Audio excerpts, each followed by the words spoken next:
งินใส่ต้องได้ผ่านความลำบากต้องสู้ต้องทนเพื่อให้พ้นความทุกข์หนัก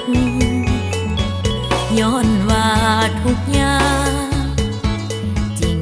ได้มาขายเตียงมีเสียงเตียงดัง